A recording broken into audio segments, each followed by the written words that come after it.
Hello, Top Shot Nation. What is going on? Happy Monday, everyone. I hope you're enjoying these incredible NBA playoffs. We are through round one, heading into round two, and that means that there will be a playoff drop pack officially on Thursday. And while we're not going to talk about every moment specifically, we do want to talk just a little basketball. We're all basketball fans here. So I want to bring in the guys, the curation team. The king of the curation den is Mr. Austin Kent. And then we have his right-hand man, that is Brandon Sowle. And gentlemen, I like to say you two have watched more basketball than I'm going to say my friend Kendrick Perkins. You've got your eyes on every single game, just looking, hunting for moments. So let's get it started. Austin, I want to start with you. What are some of your biggest takeaways? What stood out to you in that first round? I think the teams that really stood out the most to me, like we just had some incredible series. Just being able to see like some literally stars just take that next leap in their game. We were able to see players like John Morant just completely win over everybody in a playoff series. This is what the playoffs are for, the biggest stage you could possibly imagine, and just had a blast in round one. Ja may not even be 100% healthy with that knee. So to think of the next level that he can go to is crazy. What about you, Brandon? How would you ever tell if Ja is hurt? Like, he just is flying around the court all of the time, jumping so high, doing the most ridiculous acrobatic feats on the court that you see from anyone. I don't know. I mean, there's so much happening already. I think just how competitive that first round was, right? We had one sweep. We had a couple 4-1 series out. We had a couple 4-1 series out east, but out west, I mean, you look at the 1-8 matchup, right? Phoenix, the defending Western Conference champions. The Pelicans sneaked their way into the playoffs through the play-in tournament, and they give Phoenix everything they can handle. Now, granted, Phoenix was without Devin Booker for a few games, but the Pelicans, I mean, they kind of said, hey, we're here, and we're going to be here for years to come. No Zion on that team. Who knows what he can add to them? I mean, he's a beast. Everyone knows this. He's had some injuries and everything, but man, Alvarado, Herb Jones, the rookies were the stories in that series. Brandon Ingram, of course, he's on his way to superstardom. So just little things like that. The West is super intriguing to me right now. I agree. Let's dial in on that Pelicans Phoenix matchup, because I think it was so much fun to watch. Jose Alvarado is my new favorite player in the NBA. I mean, I think that if he's going against you, you definitely don't want him, like Juan Jose Barea, JJ Barea, like just that bug that you hate to watch against your team. But if he's on your side, you rally behind that guy. And then you mentioned Zion. I think that this series and the push that they made through the end of the season was so important for Zion, who we didn't get to see, but there was a lot of talk and a lot of controversy of issues between him and the front office. And if you wanted to be a New Orleans Pelican for the foreseeable future, because he has a chance to sign an extension this summer. And I don't think if they had played as well in that series that Zion would be saying the next day, like, yes, I want to sign an extension. Sign me up. I'll do it right now. I think they're showing that they're willing to surround Zion with talent and complementary pieces. When you talked about Alvarado, hey, you're in luck, Abby. He's got a moment coming in the drop on Thursday. It's a special sneak steal, the Alvarado special on Chris Paul, the point god himself, who he frustrated throughout the series, by the way. Great television. But that's a great point. And Zion coming back to that situation with Brandon Ingram, with all those complementary pieces. I mean, that's not the story of the playoffs because obviously they're eliminated now, but I'm excited to watch that team. Yeah, I think just this whole year, just thrown into the adversity of having to figure life out without Zion, could be, a blessing in disguise for this franchise. In the same way you see other franchises, the Warriors in particular. When those big names are out, you really get the rest of the cast kind of rounding into shape. And just some of the players that you mentioned with Alvarado and Herbert Jones. And just the leaps that Brandon Ingram made from like a star to like borderline superstar. This Pelicans team has just been so fun to watch, the energy that they bring, like kind of since the deadline, Willie Green's got a great system there. That midseason deal for CJ McCollum, I think, just helped them take it to the next level. And to see that, continue into the postseason, like I wasn't sure how they'd go toe to toe with Phoenix. Like Phoenix is Phoenix, right? 64 win team this year.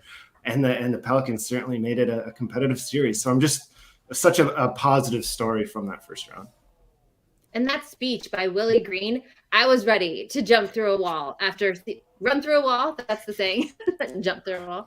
This is basketball. To run through a wall after seeing that. And he's a very soft-spoken guy. He's not someone who, just talks for talking's sake. And so, yeah, I think they have got such a great foundation in New Orleans. It's going to be fun to watch in the future. So every team that was in the first round of the playoffs has 2 moments coming in the playoff pack drop. And then the winning team has a third moment, which was the reward. So the question is there a Herb Jones moment for the New Orleans Pelicans? Or what's the second Pelicans moment if the first one is Jose? The second Pelicans moment is a particularly memorable Brandon Ingram dunk. We had conversations, as we do in the creation, then Jose or Herb, and it's a tough decision. We love them both. But we were happy to settle with Jose's sneak steal. Honestly, it might have been the toughest decision we had to make throughout the whole first round. Alvarado or Herb Jones, because they both, they're stealing everyone's hearts. So that was a really tough one. And you mentioned Willie Green, Abby. How crazy is it that Chris Paul was his teammate, right? And now he's competing against him as the opponent's coach. And then they're hugging after the game and all that. It was so emotional. That was the most emotional end to a series I think that I've ever witnessed. It was great.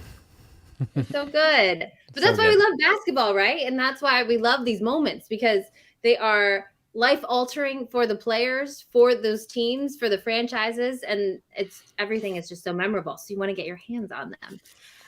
All right. Do you guys want to talk about the Suns, or are we just going to, sign, sealed, delivered? Well, we saw Chris Paul just continue to show how incredible he is at this chapter of his career. It's just a blast to watch him go to work, down the stretch a couple times this series. Of course, 14 for 14 in the final elimination game, but he was doing it all series, even with Booker out. Those the amount of sort of mid-range fadeaways we watched from Chris Paul this series, that when the game was just just so competitive. Chris Paul's incredible, and he just keeps getting better with age. It's just a joy to watch. I think for me too, obviously Chris Paul going vegan, huge, life-changing, and I want to hear more about that. I know they talk about it all the time, but I want to hear more. You can talk to Austin about that. Austin's vegan. Yeah, been 10 years. I can't ball like Chris Paul yet. No, so maybe I'm doing something wrong. Right, you need to get his meal plan. We got to figure out where the protein is coming from. My son has severe food allergies, so he is like almost mainly vegan, but then does eat some meat. And then Jay Crowder is one of my favorites. Obviously a former Celtic, but the way he was able to help and alleviate some of that pressure that the Pelicans were putting on Chris Paul when Booker was out. And then the fact that Booker, how hard he worked to come back, that even in that last elimination, that closeout game, he was mostly a decoy. But the fact that it's Devin Booker out there, it changed the game. And then to come through in the end, I think was huge and just added to the drama of that series. Well, and then Mikal Bridges too, stepping up as he's been doing. He's so solid. No one talks about him. He just goes out there and does his job. I'm not sure. Was he a Defensive Player of the Year finalist? He may have been. Yes. But in Game 5, 31 points, a playoff career high for him. We have a moment coming from him. It's an epic double block play. Excited about that one. So that dude's just solid. Anyone would want him on their team. No question. All right. So that was Phoenix, New Orleans. Let's stick in the West. And Austin, you brought it up. Ja Morant and his introduction to the playoff stage. Yeah, what a remarkable season for the most improved player of the year. He just reached levels we didn't even know were possible. And heights we didn't think were possible. This is an amazing series. Chaotic series. You have 2 young teams just being young and with that incredibly high ceiling potential, just making mistakes that young teams do, but playing hard. Pat Beverly on one side, Dylan Brooks on one side. You've got unicorns everywhere with Kat, Jaren Jackson. What a fun series that was to watch. 6 hard-fought games. We were kind of just expecting 7. I was, at least. So fun to see it. And, I think you really saw what makes this Memphis team special. Young, high potential team, but also slightly more composed down the stretch of games, and I think that's why they're in the second round now, playing against Golden State. A big shout out to Desmond Bane. He feels like that consistent beat that just always hits for Memphis. He's just always there. Knocks down shots. It seems like he never has a down game. He just does the same thing every single game. And Memphis's depth, I think, carry them forward. Brandon Clark just coming out of nowhere. I mean, not really nowhere, but coming out of nowhere to just put up 20 and 15, like Steven Adams out of the rotation, D'Anthony Melton in and out of the rotation after being such a steady piece for them all year. Tyus Jones stepping in, hitting one of the biggest shots of the series, if not the biggest shot. I guess probably second biggest shot, right? Ja Morant did hit a game winner. So that depth that Memphis has the potential to take them a long ways. Now they're down 1-0 against the Warriors, so we'll see where that goes. But the way they hung tight in that game after a long, grueling series against the Wolves shows what they're capable of. And, man, that team is going to be dangerous for years to come. That series had it all, even two dads trash talking on the sidelines.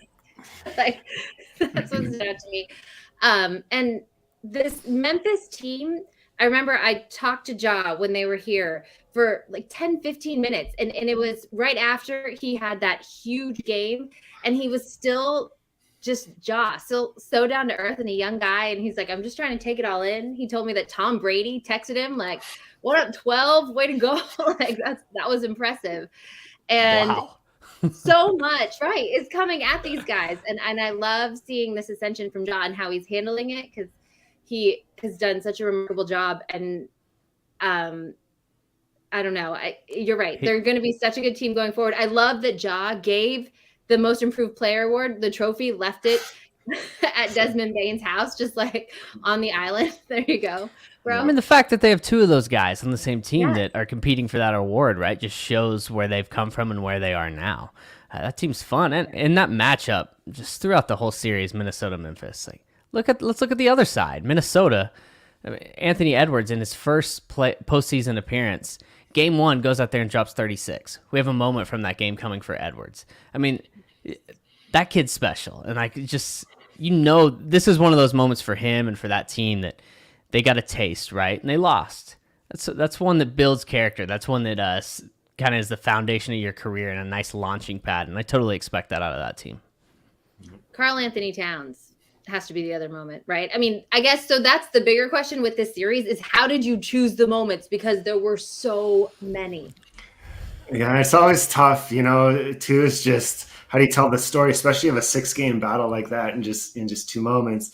And even though, the T-Wolves didn't end up winning it, they were there. They're just such a fun part of that story the whole time. I found this series particularly interesting because for so long, like the Wolves have sort of been like Cat's team, the spooky young Wolves led by Karl Anthony Towns. But like Brandon saying, seeing Anthony Edwards in his first postseason game, just developing into such an incredible, like professional scorer and kind of taking over maybe as the man of that Wolves team. And do they have a higher ceiling with that sort of setup? Just fun, questions to ask about a team that it looks like, they're ready to make it to that next level. But how do you choose? How do you choose when Pat Beverly is throwing alley-oops to himself off the backboard? It's a tough gig sometimes, Abby. Tough gig. All right, so we've made it through 2 series, and we do want to mention that the wheel is coming up. I know everyone is excited for that, looking forward to the wheel for round 2. Matt Shore is standing by. We're going to get to that at about 5 o'clock, but we are going to continue to break down these first-round series and preview some moments that are coming up in the first playoff pack drop on Thursday. So we've talked 2 in the West. Let's go East. And I want to start with my guys, the Boston Celtics, the Brooklyn Nets, the only sweep in the first round. And the moment that I will never forget is the Jason Tatum game winner in Game 1. Number 1, it is the first Celtics buzzer-beating game winner on the home floor. The crowd went crazy, but also that play, the ball movement behind it, Marcus Smart passing out of it, Jaylen Brown, and that was the epitome of the Celtics offense and how far it has come in this season to then see it pay off, and then that it happened against a sleeping Kyrie Irving made it all the more sweeter. Wait, what was that you just said? You said that was the first buzzer-beating game winner in playoff history at home for the Boston Celtics. Wow. The most Now storied franchise in the NBA. Yes. that's crazy. That's a crazy stat. I had no That's idea. a pretty good moment. Very good moment. Yeah. I mean, what a challenge reward, right? Like, that's going to be one of the more highly sought after ones, I would assume. Yeah, I mean, Boston cleaned house. They're so deep that they just show, like you said, they just got better and better and better as the season has gone on, and now they're just clicking. And you look at like Marcus Smart to me, and I was just weirdly watching him in Game 1 against Milwaukee, and that wasn't the best representation of who the Celtics team has been over the last few months. But just seeing how comfortable he is on the ball and the plays that he makes for that team, and everyone is just finding their role on that team. Al Horford is like turning back the clock on a nightly basis. It's wild. They're a lot of fun to watch right now, and when you see the way they dominated that series, you realize they're a problem. I hope they're going to be more of a problem to the Bucks going forward. But Austin, what stood out to you between the Celtics and Nets? Well, the Celtics got off to such a rough start, right, this season, and then I mean, you hear chatter like, is the Jaylen Brown, Jason Tatum like duo, can it hold up? And it didn't take long for them to start sort of squashing that, over the course of the second half of the season. But to see them just make such a big statement in Game 1 and really say, yeah, we're here, we're playing your preseason title favorite, and we're just going to smack them around. Epic game, major statement from Tatum there. I think they just, like, I'll admit, like, they woke a lot of people up, myself included. Just this Celtics team is for real, and the depth that Brandon's talking about. I mean, just guys like Tice and Grant Williams, another great individual who really stepped up, like, defensively for that team. That shows, maybe they're ready to turn the corner. We talked so much about that so far. That's what the playoffs are all about. And nothing you do in the regular season really matters until you start doing it in the postseason. I think they just really woke a lot of people up. So were you guys able to dig deep enough to find some highlights from the Nets? I assume there's a KD moment and a Kyrie moment. No, this series, we wanted to shed some light on that Kyrie plot line. Game 1, of course. And it just incredible watching like big star players really just turn out within the spotlights on them. And as we've seen over the course of the past, years and half decades, Kyrie Irving just lives for those big performances. And, I just loved seeing him, really make it a competitive first game there. It didn't go his way. I don't know how you compete in that atmosphere. But I credit that well in Game 1. You're right. Yeah, you guys keep it spicy in Boston, so we do. It must be a lot of fun to play against, I'm sure, for opposing teams. I mean, one of the better moments was in Game 2, less than 18 seconds into the game, the Kyrie chance began. So I'm going to leave that to the side. I'm going to be the bigger person, and why don't we move on to Miami, Atlanta. Pretty crazy that Miami, not too concerned, rested Jimmy Butler for Game 5, and Kyle Lowry dealt with his absence and made quick work, the gentleman sweep over the Hawks. Brandon. Yeah, we're looking forward to telling that storyline in the Pack Drop on Thursday. Old Depot, man, stepping up in place of Jimmy Butler. Not an easy task. Doesn't play in the first 3 games of the series. Comes in Game 4, gets some spot minutes, then starts Game 5 for Jimmy Butler and goes and leads his team in scoring, 23 points. No big deal. Looking like vintage Oladipo. What a story. I mean, they played so well all series long. They show how good they are defensively. They show why they're the number 1 seed in the East, which I feel like they're a team that everyone's sleeping on throughout the course of the season because they're kind of boring. There's not a lot to them. It seems like Jimmy Butler doesn't really try that hard during the season. Yeah, it's Miami, right? And then playoffs roll around, and here's Jimmy Butler is dropping 45 in Game 2. No big deal. They did have that altercation on the sideline. But, Austin, here's the question. Is Miami slept on? Are they underrated at this point? They're the number 1 team in the East. I think I sleep on them. They're the number 1 seed, and I keep forgetting that they're the number 1 seed. It's just a testament to what this team, what this franchise, you hear so much about systems and system like players, and like the Miami Heat are going to roll to the top seed in the East, and they're going to do it. You're getting 20 points dropped on you by Gabe Vincent, Max Strus. Doesn't matter. They just run so deep. They just churn out players that are going to compete and just do an amazing job for that team. So I'm kind of in awe of that team. I feel like I always sort of underestimate them, but just give them so much credit, like for how much they like were able to contain Trae Young. That's not an easy task, but poor Trae Young was having fits, that series, just being hounded by this team. But it was just it's just so fun to see that come through in the postseason. They live for the postseason. That Heat culture is legit. All right, we've got about 5 more minutes before the wheel starts at 5 o'clock. So let's go quickly through the rest of them. We'll stick in the East, Milwaukee, Chicago, and I got a chance to see firsthand last night. Giannis, two-time reigning MVP, or two-time MVP, reigning NBA Finals MVP, and he is a force, you guys. I mean, it felt like last night he was just toying with the Celtics, and to just run through the Bulls in that series, he is so impressive. He's the best player in the league. I mean, I think that we're learning that, and people keep forgetting it, and then he keeps reminding everybody that he is the best player in the league now. And without maybe their second, third best player in Middleton, he just goes out there and picks everybody else up. He's such a good leader now, and going into Boston and winning game 1 against the hottest team in the NBA, not an easy task, and he did it, and did it handily. Yeah, I think this is a great opportunity to really just look at the sheer depth that Bucks team has. Like, being a championship contender just creates, like, the longer you're in that environment, I feel like the better your whole team gets. And across the board, Milwaukee's just so strong. Something like Grayson Allen stepped up huge for this team. Where's that perimeter scoring going to come from with Chris Middleton? Sidelined it, and you saw it from Grayson Allen in hostile territory in Chicago. Credit to them. He was even getting booed in Milwaukee. They know it makes him play better. You just love to see sort of stuff like that evolve. And I mean, Brook Lopez, what a major piece that was missing for so long. Like, he's back. This Milwaukee defense is as horrifying as it's ever been, because those two guys are in the middle. That jumbo lineup is horrifying, legit. Bobby Portis, Brook Lopez, and then Giannis there as the 3. I think. I mean, that is just blows my mind. But Brandon, for the Bulls, DeMar DeRozan and his resurgence on this team, and you look at that Bulls team, and I feel like there were so many questions coming in. Would all of the pieces fit? They got off to such a great start, and then were just pummeled by COVID and injuries.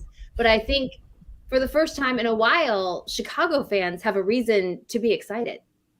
Yeah, I think there was a lot of skepticism entering the season about that team, about how DeRozan would fit on that roster, and I think it's easy to forget that, given the way the season ended. You lose 4-1 to the defending champs. It's like, it feels disappointing now, but when you look back at the beginning of the year, I mean, no one was really expecting Chicago to perform as well as they did for 75% of the season. So I think all in all, it's a plus year for Chicago. DeRozan kind of, he rewound about 4 years and just was one of the leading scorers in the league this year. So it'll be interesting to see when Zach LaVine's healthy, Vucevic back, and Caruso healthy, and Ayo Dosunmu. They got a lot of guys that they can look to contribute for the next year or two. Absolutely. That is going to be a fun to watch. I mean, and Brandon, we talked before the show. That is one of the things that has stood out to me throughout that entire first round, was just the youth movement in the NBA. The league is in such a good place. There are so many rising stars. It's so fun and exciting to watch. One of those guys, I'm going to say, Tyrese Maxey in Philadelphia, and stepping up for Ben Simmons, who never ended up playing, but he also had some huge moments in the playoffs in that first round. And then, I mean, Toronto, Fred VanVleet going down broke my heart. He's one of my favorites as well. So you can see where I wear my heart on my sleeve when it comes to NBA players. But who stood out to you often in that Philly-Toronto series? The Raptors are such an interesting team. I kind of view them in the same way that I view organizations like the Spurs and the Heat, where you just kind of know that I'm not too concerned about necessarily like the exact personnel that's on the floor or on the lineup. You're going to get, just big performances from that team, especially when it matters most. So, I was fortunate to be at Game 4 when the Raptors showed signs of life and turned things around. They at least made it a competitive series. But I mean, like you said, without Fred VanVleet, it's just, I think, a testament to what this team is capable of. Like, when you pair Siakam with like Scotty Barnes, OG Anunoby just stepped up huge for this team. these interchangeable pieces that make such an intriguing competitive team. And it was fun to see that really bear fruit against like a Philly team that just says, hey, we're going to drop these mega superstars on you, which is an excellent strategy if you got them. But it was a fun series to watch for sure. Brandon, the Embiid injury, I think really, I don't know, dampens the excitement heading into round 2 and what would have been a really competitive series against the Heat, especially in those first 2 games. But we still got Embiid at his peak in that first round series. Yeah, and hopefully he gets a chance to come back. I know they're talking about him coming back potentially as early as game 3. I don't know if that's a crazy optimistic view or not, but let's hope he's back because it sounds painful. Yeah, well, Russell Westbrook did it and played with a dent in his face a few years ago, so yeah. I don't know if he's setting up Embiid for that to get a match him there. I don't know. He's kind of a wild person though, so I don't know, man. I'm sad about that. I'm sad about Embiid, but if he can miss just minimal time, we're in good shape for that series because you're right. That would be a super fun series. But Embiid, game winner in Toronto, game 3. And then, like Austin said, Toronto kind of gave Philly a little scare there. And then Philly answered back hard with a big performance in Game 6. Philly's interesting. They need everything they can get because they're not the deepest team in the world, but they're very top-heavy. And when they play well, they're one of the best teams in the league, no doubt. Yeah, James Harden needs to have some big moments in those first 2 games to get them through. Let's go to the West. That is the East. And where do you guys want to start? There were so many gems between this last 2 series. Let's start with Dallas, Utah, and talk a little Luka. Austin. He missed the first 2 games. Jalen Brunson stepped up, but I mean, Luka, he's so young, but he just was built for the postseason. You can see it. It's incredible. Yeah, you instantly just sort of feel his impact whenever he's in the lineup, and just major credit to the team to be able to step up without such a focal point of their organization for the first 2 games. Like, I mean, like we could talk for days about Jalen Brunson, Maxi Kleber really just stepping up. But yeah, like you said, seeing Luka in the playoffs, there's nothing better than watching him just pick defenses apart. It's kind of the last sort of person you want to face when you're like a Utah Jazz team, facing all these questions about the future, you're all those sort of things. The last person you want to come up against is a surgeon like Luka Doncic, just ready to pick you guys apart. That was just a competitive series where immediately it felt like the favorite was technically the underdog, but it was a fun one to watch for sure. And Brandon, real quick, is that the end of the Utah team that we have known for a handful of years now? I'm tempted to say yes. I think it's time to turn the page, but it doesn't mean it's over. Doesn't mean you have to completely reset. It'll be interesting to see where that team goes for sure. Dallas, feisty bunch though. Feisty. I like that word. Maxi Kleber. I just like saying that one. Okay, we're going to finish this discussion. We will get to the wheel, but we cannot not talk about Golden State, the Splash Brothers. Now they've got a pool with the pool party. And Draymond causing all kind of havoc. And then you had the MVP, Nikola Jokic, who, at least in one game, gave them all they could handle. And so I think that series was so fun to watch, even though it did feel a little lopsided, Austin. Yeah, I mean, an embarrassment of riches for the Golden State Warriors. That's another team, the stars are out, and it causes the rest of the team to get deeper and deeper and deeper. Now we're seeing the result of, the past few years. You got just incredibly stacked Warriors team. So just a blast to watch Jordan Poole take the next level. I mean, Gary Payton II, Andrew Wiggins, these sort of rotation pieces are just becoming great. So it was definitely fun to see, hey, this Warriors team, they're back. They're in the mix for the title, like just as we all hoped they were. But credit to Denver for hanging in, at least in that one game. Jokic, you dragged this team to the playoffs. So just a major credit to him. But playing shorthanded all year, it's not easy. As my buddy Patrick Ewing coined the term, Super Splash Bros. It's so unfair, man. They have Jordan Poole now joining the Splash Bros with Clay back to playing really good basketball. Draymond's looking like Draymond, ripping Jokic, playing him in the post. I mean, that's quite a job for Draymond. Hey, welcome to the playoffs. Now you have to guard the MVP. Yeah, congratulations. Good luck with that. Hope you enjoy it. The fire, though, I mean, Draymond never backing down from anything. The thing that stood out to me about that Nuggets team, and it was all season, obviously missing their two other stars, and Jamal Murray and Michael Porter Jr. It was just the unsung heroes of that group. Jeff Green, also another guy, former Celtics player who was up for the Teammate of the Year award. I mean, stepping up, helping out. Will Barton. They just have a roster up and down of guys.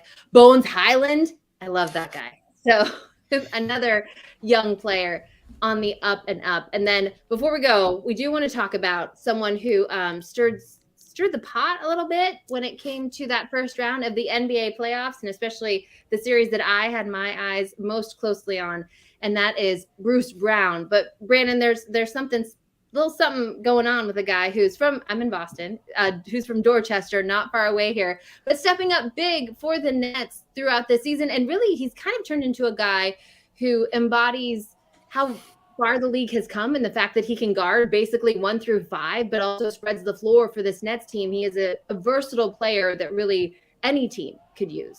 Yeah, he's like the ultimate utility player, right? It's like, what do you need him to do? He played point guard in Detroit sometimes. Like, I don't even know what he is. Is he a forward? Is he a guard? I'm not sure. He'll just do whatever you ask him. There were oftentimes just like flashing Bruce Brown to the free throw line while they doubled Kevin Durant at mid-court, and they dump it to him and he'd go make a play. It's like, all right, Bruce, get it done. That's what he does. But Abby, I want to go back to you on that, because you were telling a story before we went live about Bruce Brown in Boston. So that's why we're circling back. I was told to circle back to this, and but that's what I meant. Stirring the pot, called out the Celtics bigs because Rob Williams was expected to miss most of that first round, and said there were definitely points of attack. And so Bruce, the funny part about that was that Kevin Durant came into the interview room moments after. Was like, what did Bruce say? That is not Kevin Durant was not okay with Bruce stirring the pot. And then look what happened. Well, the Celtics, they got the sweep, even though Rob Williams did come back. But that is something. I was in the media press conferences the next day, and the Celtics were just like seething underneath what they knew they were supposed to say, and we're gonna we'll decide this on the basketball floor. Like, we're not engaging in this, but it was a lot of fun. It was pretty incredible. The Celtics put it up on the Jumbotron, his exact quote, and the entire crowd inside TD Garden went nuts. So Bruce Brown, I thank you for that. And one thing I can say is that after watching the Bucks in one game is just how disorganized that Brooklyn Nets team was, and the level of execution and physicality is just so different when you're playing the defending champs in the Milwaukee Bucks. Yeah, even with Kevin Durant. Okay, so are the Celtics going to win it? Are they going to come back and win it, Abby? I am not. I don't doubt this group, the resiliency they've shown this season, but yesterday was tough. I'm not going to lie to you. Okay. That was a big blow, tough blow. I'll let that slide. Thank you very much. Austin, Brandon, thank you so much for joining me for this. It was fun. I think we're going to get to do it for the second round. But the thing is, the whole point is there's a huge playoff pack drop on Thursday, 2 moments from every team that was in the postseason. And then the rewards are a third moment from the team that won. And as Brandon and Austin mentioned, it includes that buzzer beater from Jason Tatum in game 1 that I will remember always. So, guys, thank you so much. Thanks, Abby. My pleasure. Happy viewing of the second round. It's only getting better. All right. So saying goodbye to Austin and Brandon. We're going to bring in Matt Shore, the moment everyone's been waiting for, because it is time for the wheel in round 2. Matt, that is a round 1. lot of hype. That is a lot of hype. Bring it. People are asking for it. Everyone in the chat is like, where is the wheel? Give me the wheel. I got my Sixers. Oh, geez, Sixers gear right here. Mine says be bold. So let's do that with the wheel. I also love that everyone in the chat wants the wheel, but then they get so mad at you when the wheel doesn't go their way. It's like a love-hate relationship. Like Jose Alvarado. It is very much a love-hate relationship, and I'm okay with that because it's all love in my eyes. And I'm a big wrestling fan. You can see my wrestling collection behind me. And the big thing in wrestling is you want to go out there, you want to get a reaction, whether it's boos or cheers. You just don't want the crowd to be quiet. So that's what I'm going for here. Sometimes they're gonna love me, sometimes they're gonna hate me. That's just the way it goes. Nothing but love from me and Matt. So break it down for me. What are we doing here in the second round with the wheel and the flash challenges? Because there's more than one. Yes, so a lot to talk about here. I'm going to try to run it down. We'll go over it a couple times here, but here is how round 2 is structured. So round 1, obviously, we spun the wheel. You needed 5 players that got the top 5 in those stats for those series. That's staying. We're going to do that again. That's what the wheel's for right here. Now, in addition to that, you're going to need a rare or legendary from either team. And let's just make this very clear. All-star moments are not for teams. They are Team LeBron or Team Durant. For better or worse, that's the way it is. So if you need a rare moment, you need a moment that is for that specific team. So for the Heat Sixers series, you would need a Sixers or Heat rare moment, not a specific player on that team, because some of those players are all-star moments. So one rare or legendary from either team. Now, number 3 is where things get fun, and this is different from round 1. You will need 8 moments from the 2022 NBA playoffs from the first round. So as we were just talking about, there's 32 moments that are coming out from the first round, 2 from each team. So each challenge, there's 4 challenges. You're going to need the 2 moments from the 2 teams that are playing and the 2 teams they beat. So if we're talking about the Sixers and the Heat series, I'm going to keep using the Sixers because they're my guys, but you need the 2 Sixers moments, you need the 2 Heat moments, the 2 Hawks moments, and the 2 Raptors moments. So just to recap, you'll need the top 5 players in the stats the wheel chooses. You'll need 1 rare or legendary from either of the teams, and then you'll need 8 2022 NBA playoffs common moments from those 4 teams that are connected to each series. So the 2 teams in the series and the 2 teams that they beat. So you have 8 plus 5 plus 1. That's 14 total moments. So that's the secondary flash challenge that's going on Monday, Tuesday, Wednesday. No, so that is the series challenges, the 4 series challenges. Okay. Now, on top of that, we are announcing a flash challenge. And all the information on that will go live as soon as the stream is over, as well as all the playoff sets. For those that have been paying attention, every single flash challenge in the playoffs has been named after a song. And since it just turned to May, it has to be the song "It's Gonna Be Me." And so this flash challenge is going to be. Pick the song. Hold on, who's picking the song name? Is it you? Yeah, it's you. It's a little sweet spot for NSYNC, sorry. And so that challenge, we're going to get it up on site as soon as this stream is over. But the way that challenge is going to work, for the next 3 days, 6 total games, you're going to need every single player that goes out and gets at least 1 point, 1 rebound, 1 assist, 1 block, and 1 steal. So the 5 main categories, they have to have at least 1 of each in a game in order to make it into this challenge. Every player that meets those requirements will be needed for that challenge. This challenge, of course, is separate from the playoff series challenges, but I just wanted to throw that out there in case people have players in mind. That'll be going live as soon as we're finished with the stream here. Whew. For that flash challenge, what's the reward? So the flash challenge, the reward is going to be a 2022 playoff pack. I know some people out there are probably hoping for a hero ball. Don't worry, there's a hero ball challenge coming for this weekend. It's going to be a fun one with a fun prize. But for Monday, Tuesday, Wednesday, we just have the 1 tier.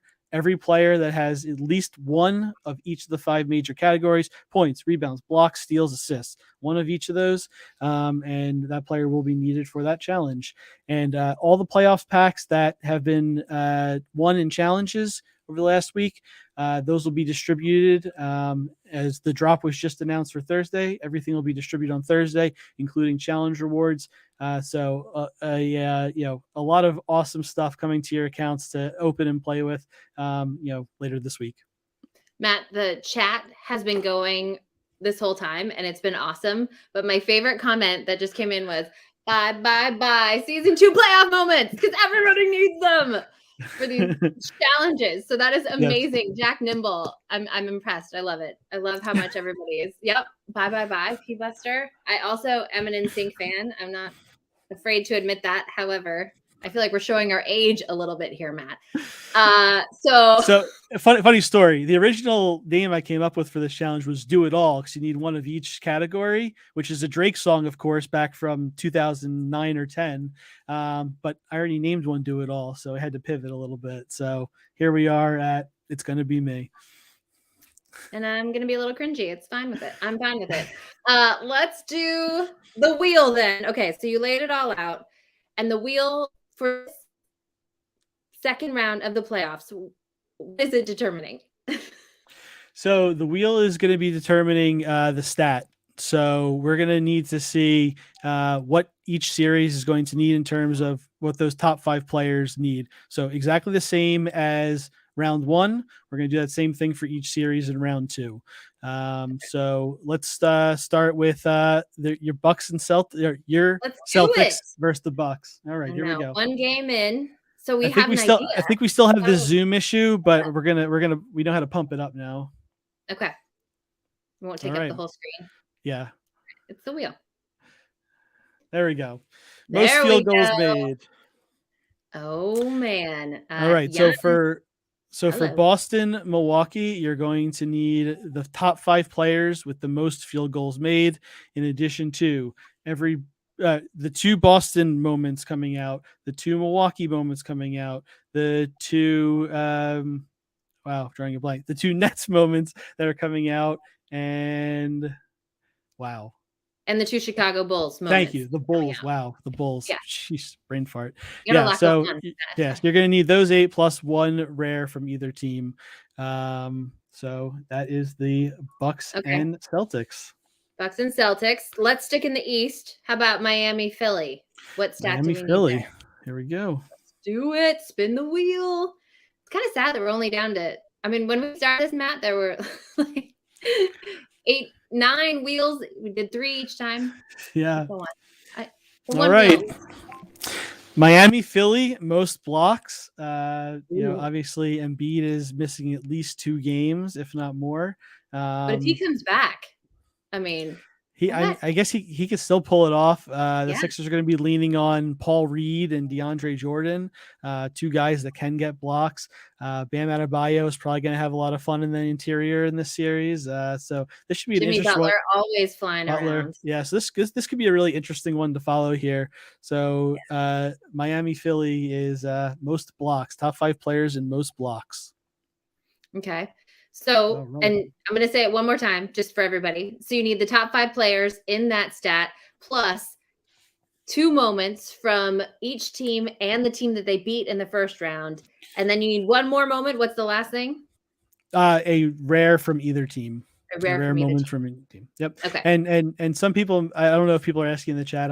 It's going too fast for me to keep up with, but obviously the winning team from each series got a challenge reward. Those challenge reward moments will not be required. It's just the 2 moments from the team that are going to be in this Thursday's drop. It'll also be in the packs that people who have completed challenges will be receiving as well. So definitely exciting. And I'm looking forward to this drop. So many amazing moments from the first round.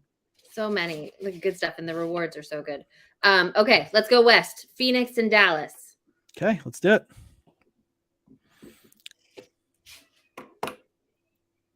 Spinning the wheel. Okay. This is going to be a fun one. Yes, it is. Most assists.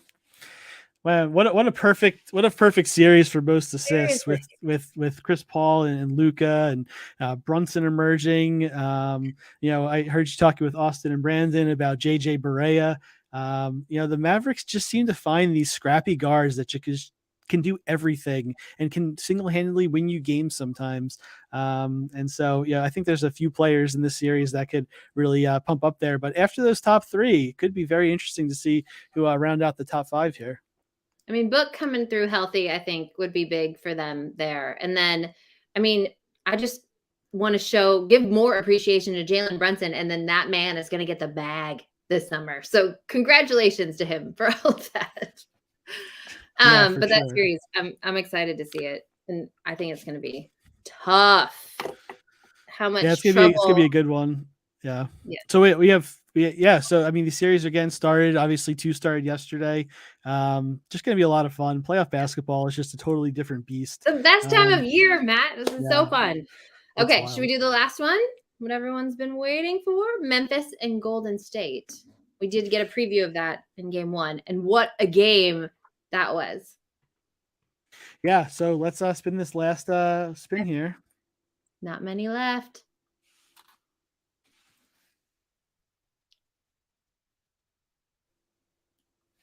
My eyes aren't good. Most rebounds. Yes. There we go. Most rebounds. So you will need the top 5 players, most rebounds in the Memphis Golden State series. I feel like rebounds in the series are going to be after I'm not even going to say. I don't know who it's going to be. Obviously, there are a lot of good rebounders here. There's a lot of 3-point shooting in the series, which means there's probably going to be a lot of long rebounds, which leads to guards getting more rebounds than big men. I was going to focus on big men, but then I thought about the 2 teams playing and how fast they play and how long the shots are. And it just hit me that it's very possible that the rebound leaders here could very well be some of the smaller players on the court. Well, and both of those teams are gang rebounders, right? I mean, it's everybody, and that's something that I see a lot is, I mean, the guard's job is to even block out people to grab the rebounds. And so the big's job at this point, the way the game is being played, is so much is happening down low. So we'll see. That's interesting. Okay. I love this challenge, Matt. I think the first one was so fun. And then each series is its own challenge, right? So you get the top 5 in this specific stat that the wheel has decided, since we love putting our fate in the hands of the wheel. And then you need moments, the playoff moments, which are incredible, as we've been talking about for the last hour. And then you just need one rare from one Either of the team. teams in the series. Either team in the series. And one thing I just want to clarify, I saw it come up in chat. The 2 slots for the team that won in the last round, obviously they're going to have that challenge reward. If you want to use the challenge reward in place, you'll be able to do that. You can probably use the challenge reward in both slots for that team if you want to. It'll be set up that way. So the challenge rewards are usable, but they're not required. What are the rewards for these challenges? So the rewards for these 4 challenges will be the best, one of the best, if not the best moment from each of these 4 series. I think people were pretty happy with the 8 rewards that we put out for round 1. Some unbelievable, very memorable moments, like the Embiid shot I'm never going to forget. The Celtics, as you just mentioned, had their first home playoff buzzer beater in history. That is mind blowing, by the way. I was just like shaking my head when you said that. That's an incredible stat. You have Ja defying gravity. Just some unbelievable stuff. You have Jordan Poole with the circus shot. You have Jalen Brunson putting Gobert in a blender. You have Chris Paul showing that he's the point guard. 14 for 14 is just like completely nuts. That was insane. Just so much right now. In New Orleans, oh my gosh, that game was so emotional. Yeah. For sure. It was so good. Yeah. So that is everything. That's a lot of stuff. Yeah. And such good stuff, and like moments that you want, moments that just as a fan that I do want to have in my collection, let alone to then participate and then do all of these challenges. So that's the round 2 challenge. Those 4 challenges are going on, but there's also a flash challenge going on for Monday, Tuesday, Wednesday. Recap that for me. Yeah, of course. And just real quick, I think the graphic said rare. It's rare or legendary for the team. Just to clear that up.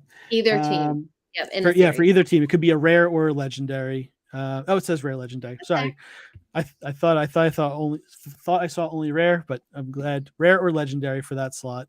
Okay, and the challenge tonight that goes Monday, Tuesday, Wednesday covers 6 games. It's going to be me. You need every player that has at least 1 point, 1 rebound, 1 assist, 1 block, and 1 steal in a single game.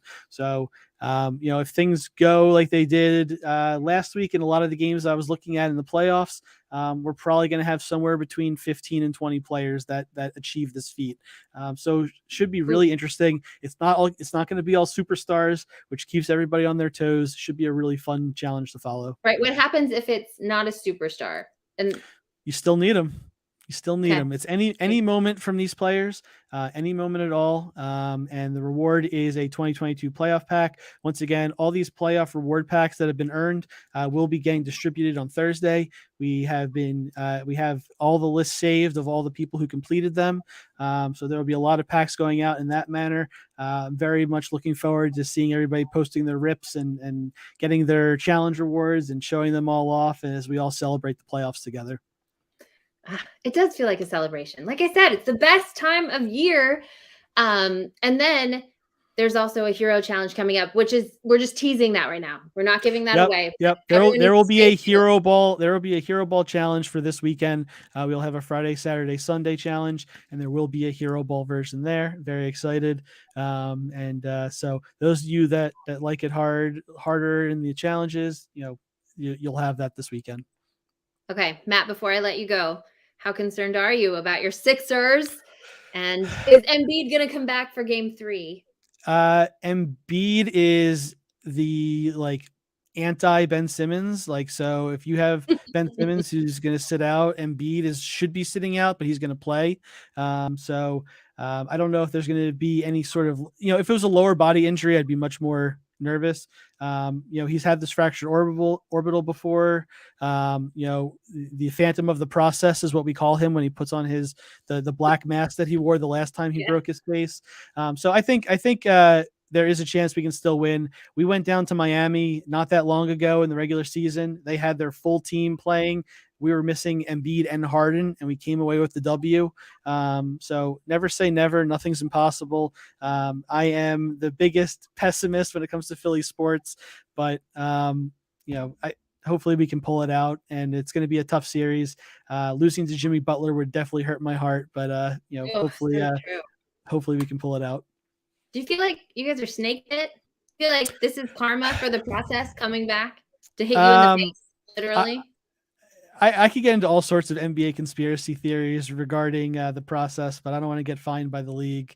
No, just kidding. But it does definitely feel that way, that every time things look like they're going to go well, something goes wrong. And maybe that's just why, I've been conditioned to just think that things are going to go wrong, but it is what it is. Let's just have fun and watch some basketball, right?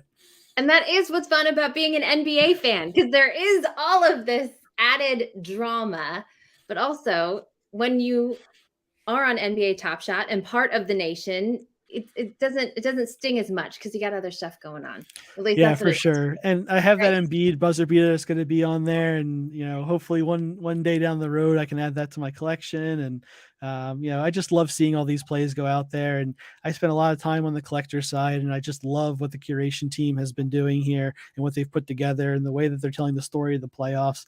And like Austin said, it's tough to do in 2 moments for each team, but I think they've done an amazing job. I'm excited for everybody to see these plays and enjoy them as much as I have. I couldn't agree more. Well said, Matt. Thank you so much for joining me. Thanks for inventing the wheel. It's quite a heel turn for you, so we appreciate it very much. That was an assist from the guys in the chat. But everyone, thank you so much for being with us. Hope you enjoy the second round of the playoffs as much as we have the first, and we will see you once again here on Top Shot soon.